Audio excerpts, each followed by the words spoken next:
Thanks for joining us on Plus TV Africa. I'm Lakwe Banjo. Suspected Islamist militants have stormed a village in northeast Nigeria, killing several people. Reports on the death toll in Mailari, Borno State differed. A local militia leader said 6 people had died, but a survivor said up to 19 were killed. The militants ransacked and looted the village for 2 hours before leaving, and witnesses added that the Boko Haram jihadist group has carried out numerous attacks in Borno State. Militia leader Babakura Kolo told AFP news agency that the militants had arrived in trucks late on Saturday, firing guns and rocket props. Still on security matters, in the north-central region of Nigeria, where an unidentified gunman believed to be Fulani militia have again attacked Tiv farmers, killing a pregnant woman, raping and injuring scores of others in the Awe local government area of Nasarawa State. Reports gathered indicate that the gunmen shot at a 28-year-old woman, Mrs. Dorcas Mbagidi Aka Ahan, and injured scores in the Nse Shiga Azara area of Awe local government area. The attackers were said to have laid siege to the community in the early hours of Monday morning, shooting sporadically into the air to scare residents, but Mbagidi Aka Ahan was hit by a stray bullet, leading to her death. Moving on to politics in Nigeria, President of the Senate, Dr. Bukola Saraki, on Sunday berated the executive, alleging that its late submission of the Independent National Electoral Commission's budget for the 2019 elections showed its lack of foresight. Dr. Saraki, in a statement by his special advisor on new media, Olu Onemola, berated the President, Muhammadu Buhari, media organization for accusing him of slowing down the approval of the budget. The group had accused Saraki of postponing the resumption of the Senate in spite of Buhari's submission of INEC's budget. Still on Nigerian politics, the Nigerian presidency has dismissed Senate President Bukola Saraki's allegation that President Muhammadu Buhari is to blame for the delay in approving the supplementary budget for the Independent National Electoral Commission. Malam Garba Shehu, the senior special assistant to the president on media and publicity, who stated this in a statement in Abuja on Sunday, said on the contrary, the Saraki-led Senate should be solely held responsible for the delay. The presidential aide explained that a supplementary budget could not be submitted until the main budget was passed, and so the delay in passing the main budget was the reason for the delay. The People's Democratic Party has said the open directive by the All Progressives Congress to the Economic and Financial Crimes Commission and the Independent Corrupt Practices and Other Related Offences Commission to quickly conclude the investigation and prosecution of key opposition leaders before the 2019 elections has further confirmed that the agencies have been compromised and are being sued by the ruling party against the opposition. The PDP particularly draws the attention of Nigerians and the international community to APC's directive to the EFCC to drag in the Deputy President of the Senate, Ike Ekweremadu, on trumped-up charges, stampede his prosecution, and put him out of circulation before the 2019 elections. The APC national leader Asiwaju Bola Tinubu on Sunday said that defectors who left the party wanted automatic tickets and sharing of the national wealth, which the governing APC could not guarantee. Senator Tinubu said this in a statement he entitled, "They go away because we go the right way," released by his media officer, Mr. Tunde Rahman, in Lagos.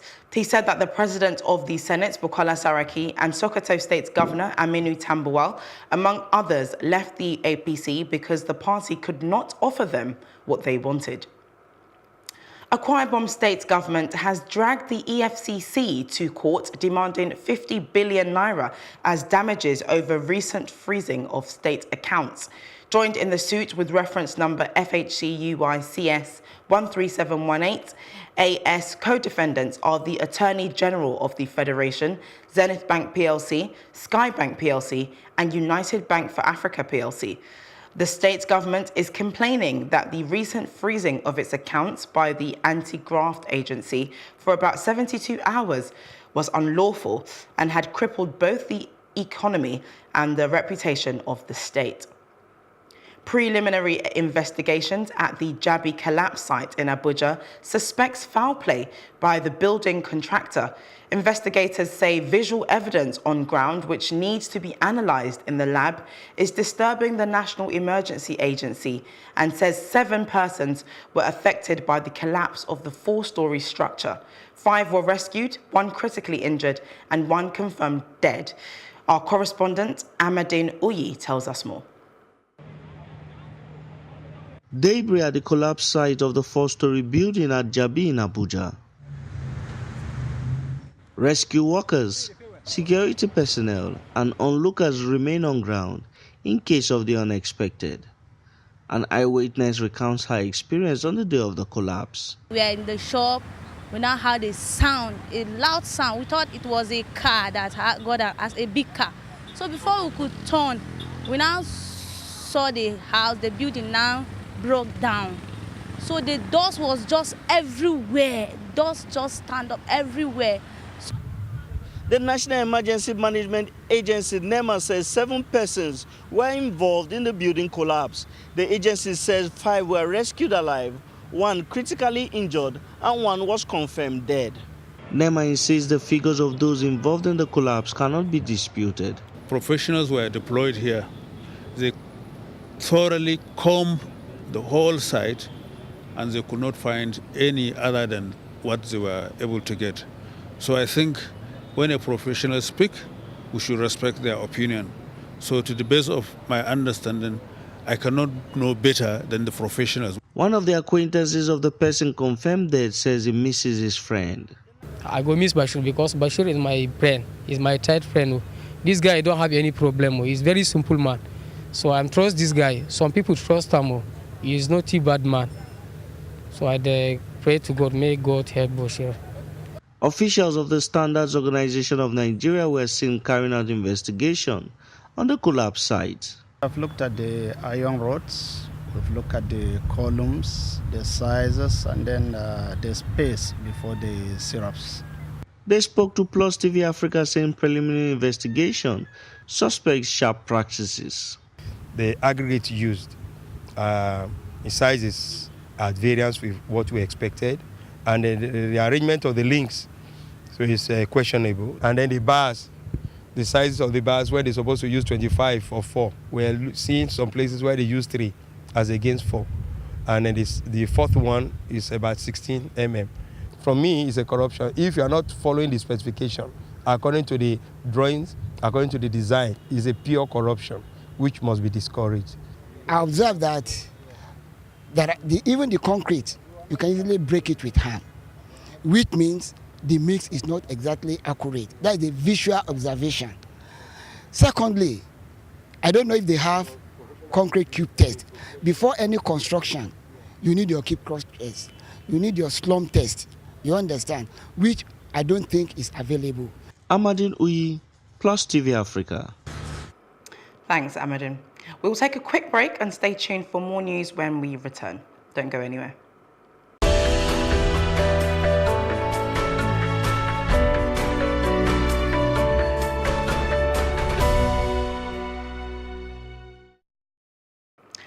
Ms. Vera Songwe, the Executive Secretary, Economic Commission for Africa, has joined the United Nations family in mourning the passing of former UN Secretary-General Kofi Annan. In a statement issued by the ECA's communications section on Sunday in Addis Ababa, Ethiopia, Ms. Songwe said she received the news of the passing of the great icon with deepest regret. Kofi Annan died at the age of 80 in the early hours of Saturday in Switzerland after a short illness, according to a statement issued by his family. The deadly Ebola outbreak in Eastern Democratic Republic of Congo has now claimed 49 lives since the start of the month, the government has said, and the World Health Organization expects more cases to arise. The gradually increasing death toll, with a further 2,000 people feared to have come into contact with the virus, adds to the woes of a country already facing violence, displacement, and political uncertainty. First reported on August the 1st in the North Kivu province, the current outbreak has killed 49 of the 90 cases reported, according to the latest Health Ministry bulletin on Saturday. Zimbabwe will not mourn over the imposition of sanctions by the United States of America, but will instead maximize exploitation of its vast natural resources and ensure a better life for its citizens. President Mnangagwa has said that the US President Donald Trump last week signed into law the amended Zimbabwe Democracy and Economic Recovery Amendment Act, aimed at continued sanctions against Zimbabwe. In an interview with the Namibian Broadcasting Corporation on the sidelines of the 38th SADC summit in Windhoek over the weekend, President Mnangagwa said besides the US, there were several other countries in the world cooperating with Zimbabwe. Greece has successfully completed a 3-year Eurozone bailout program designed to help it cope with the fallout from its debt crisis. For the first time in 8 years, Greece is now free to borrow money on the financial markets. As a condition of the loans, the Greek government was forced to introduce a series of unpopular austerity measures. The Greek economy has grown slowly in recent years, but it still has 25% smaller when the crisis began. Together with assistance from the International Monetary Fund, the loans given to Greece since 2010 amounted to more than 260 billion euros, the biggest bailout in global financial history. About 22,000 people have been rescued from the flood-hit Indian state of Kerala on Sunday, officials say, after monsoon rains finally eased. Military teams, as well as disaster response forces and local fishermen, reached some of the worst-hit areas. Helicopters also brought much-needed supplies to communities cut off by 2 weeks of incessant rain. More than 350 people have been killed, most of them in landslides since the monsoon started in June. Several gunshots were fired from a vehicle at the US Embassy in the Turkish capital Ankara on Monday, hitting a window in a security cabin but causing no casualties. The attack coincided with a deepening row between Ankara and Washington over the trial of a US pastor in Turkey. A police officer told Reuters at the scene the drive-by shooting occurred around 5 a.m. and that nobody was hurt. The embassy was set to be closed this week for a public holiday to mark the Islamic Eid al-Adha festival. The US Embassy in Ankara and the consulate in Istanbul have been targets of attacks by militants and have faced numerous security threats in the past. Up next is our business reports with Edidiong Iwang.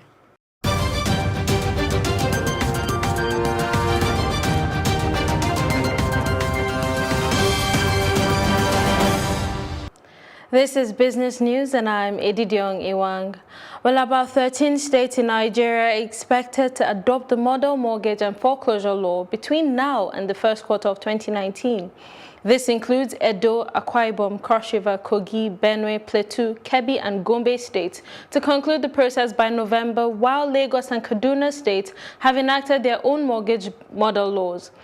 This involves creation of a state mortgage board as a single window clearance mechanism to facilitate accessible and affordable mortgages for residents of the state. It is expected that Nigeria joins countries such as South Africa with mortgage contribution close to 30% to the GDP. While the aggregate earnings from the management of external reserves in 2017 by the Central Bank of Nigeria stood at 77.74 billion naira, which represents an increase of 44.2%. Now, compared with the 43.40 billion naira recorded in 2016, the report attributed the increase largely to external reserves accretion. However, it revealed that aggregate foreign exchange inflow into the economy rose by 45% to $91 billion in 2017. Now that's compared with the $62.75 billion recorded in 2016. The Apex Bank disclosed this in its 2017 annual report obtained from its website. Now, year-on-year inflation increased by 11.14% in July, as reported by the National Bureau of Statistics, while on month-on-month basis, inflation dropped by 0.09% from 11.23% to 11.14%. Now, however, the month-on-month drop has not reflected significantly in the cost of consumer goods in the country. Plus TV Africa spoke with Mr. Olayinka Tojin, and he has this to say. People are still complaining that prices have not really gone down, or they are not able to buy those items that they have in the market. But the truth is that, since we came out of recession, economy hasn't really gone back to where it used to be. But although it has stabilized, inflation is not rising as it used to be during the period of recession and shortly after. But what we are seeing is that people lack purchasing power. They lack that buying power. And for that reason, inflation will slow down. So inflation is slowing down not because anything dramatic has happened. It's just because people lack that purchasing power. Looking at the GDP figure, we are yet to get back to where we used to be shortly after the economy was rebased. So which means that we are still far below $500 billion mark. Whereas shortly after the economy was rebased, we were above $500 billion mark. So these are the issues that you have to look at. Well, that's it on business news, but reactions are trailing the demolition of Yinka Ayefele's film house. But that's in a moment. Don't go away.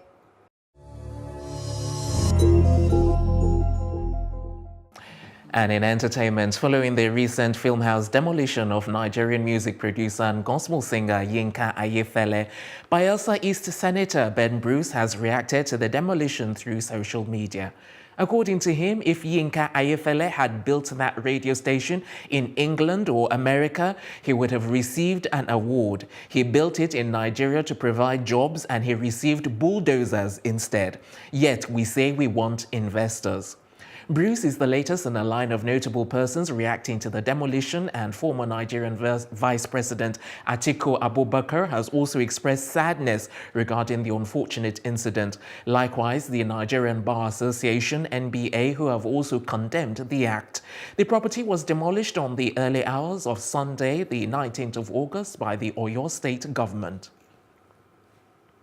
Local act at the much-publicized show dubbed Change a Live concert, which was headlined by South African rapper Nasty C, real named David Jr. Unkobo, did not disappoint as they put up an electrifying and energetic performance.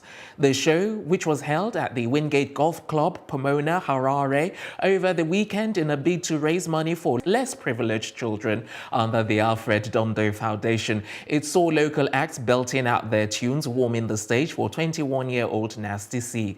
Visiting South African rapper Nasty C did not disappoint as he performed some of his popular tunes, which had the whole crowd cheering.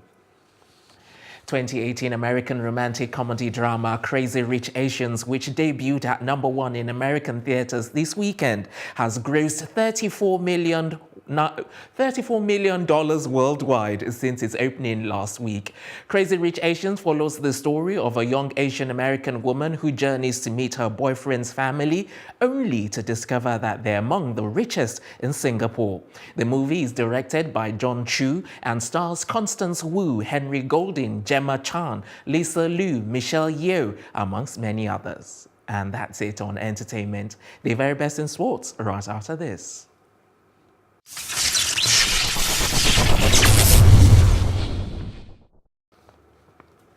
Hello and welcome to Sport Update on Plus TV Africa. I am Udoka Njoko. Moving straight to football. Over the weekend, Enyimba defeated their host, Joliba FC of Mali, in their Group C encounter in Bamako on Sunday to boost their chance of making it into the quarter-final stage of the CAF Confederation Cup. And the victory was the first away win for the two-time African champions in the group stage of the competition, and having lost their two previous games against Cara Brazzaville and Williamsville without scoring a goal. And the hosts dominated proceedings for the major part of the game, but were unable to beat Enyimba goalkeeper Theophilus Afelokhai, who made a number of vital saves to keep his side in the game. And Usman Abdallah's men are now second in the group with 9 points, same as Congo's Cara Brazzaville, who edged out Williamsville Athletic Club of Ivory Coast 3-1 earlier on Sunday. And the Abba Giants would go on to face Cara Brazzaville in their final group game at the newly built Enyimba International Stadium on the 29th of August. And they are hoping to become the first Nigerian club to win the CAF Confederation Cup. And in tennis, Kiki Bertens became the first Dutch player to win the Cincinnati Masters after she held off for championship points to stun world number 1, Simona Halep, in just 2 hours and 5 minutes. The 26-year-old world number 17 came from behind to defeat Halep, and she becomes the first Dutch player to win a singles WTA ATP hard court tournament since 2006. Romania's Simona Halep has now lost 3 finals in Cincinnati, having previously missed out in 2015 and 2017. And Bertens' victory, the biggest of her career, ends a 9-match winning streak for Halep, who triumphed at the Rogers Cup in Montreal, Canada last week. It also marked her 10th defeat of a top 10 opponent this season as she beat French Open champion Halep for the second time in 5 meetings. And over to the men's category, former world number 1 Novak Djokovic defeated 7-time champion Roger Federer in the finals of the Cincinnati Masters in 2 straight sets, 6-4, 6-4, to become the first player to win all 9 Masters 1000 tournaments. The world number 10 had previously lost 5 times in the final, with 3 of those losses coming against Federer. And Roger Federer would have won his 99th career trophy had he defeated Djokovic in the finals. He would have also been level on head-to-head records at 23-23. But Djokovic will now look on to take his form into the US Open, which starts on the 27th of August, having previously won 2 titles at Flushing Meadows. And that's it on Sport Update on Plus TV Africa. I am Udoka Njoku. Thanks, Udoka. And that's our news roundup of events at this hour. For more news updates, please follow us at Plus TV Africa on Facebook, Twitter, and Instagram. And do subscribe to our YouTube page at Plus TV Africa. We'll be back later with more stories making the headlines. Do join us.